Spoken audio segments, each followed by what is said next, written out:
আমার বিয়ে হয়ে গেছে ৮ বছর। সংসারে কোনো অভাব নেই, তবুও কোথাও যেন কথা ফুরিয়ে গেছে।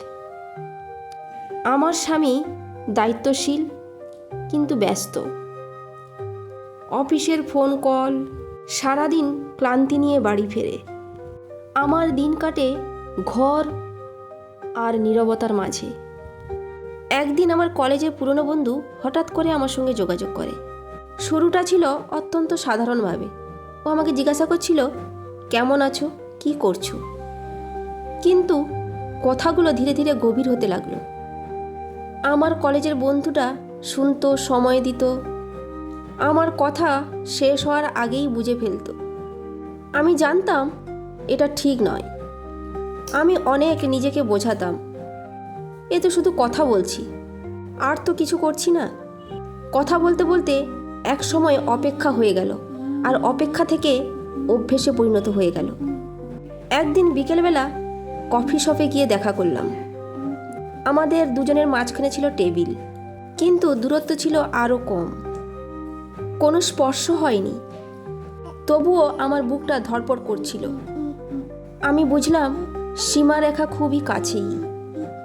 কফি শপে আড্ডা দেওয়ার পর বাড়ি এসে নিজের আয়নার সামনে দাঁড়িয়ে নিজেকে প্রশ্ন করলাম, ভালোবাসা কি কেবল অনুভূতি, না দায়িত্ব?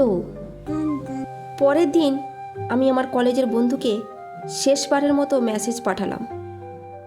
তাকে লিখলাম, আমাকে ক্ষমা করো, আমি ভুল পথে যাচ্ছিলাম। আমাদের মাঝখানে যে কথোপকথন চলছিল সেটা থেমে গেল। কষ্ট হলো, কিন্তু এক ধরনের হালকা যেন শান্তি এলো মনের মধ্যে। কয়েকদিন পর আমি আমার বরমশাই পাশে বসে বললাম, আমাদের কথা বলা দরকার। আমাদের মধ্যে নীরবতা ভাঙল। কিন্তু একদিনে কি আর সব ঠিক হয়? শুরুটা তো হলো। কারণ পরকীয়া কখনো দুজন মানুষের গল্প নয়,